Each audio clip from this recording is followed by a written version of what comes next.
المزمور 41.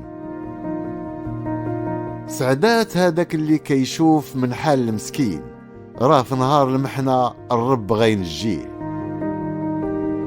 الرب غيحفظه ويحييه، غادي يباركو في الأرض وما غيسلموش لعديانو يديروا فيه ما بغاو. الرب غيقويه وهو شاد الفراش، وغيشافيه من المرض ديالو. قلت ربي ارحمني، شفيني حيت ذنبت في حقك.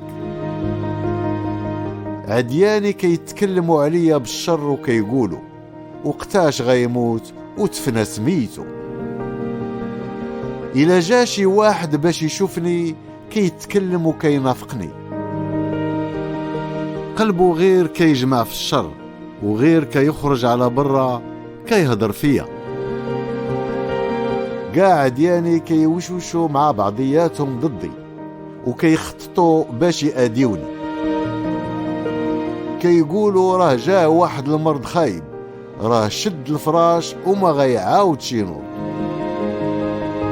حتى صاحبي اللي ثقت فيه، هذاك اللي شرك معايا طعامي، ولا ضدي. ولكن انت ربي ارحمني ووقفني على رجلي باش نقدر نجازيهم.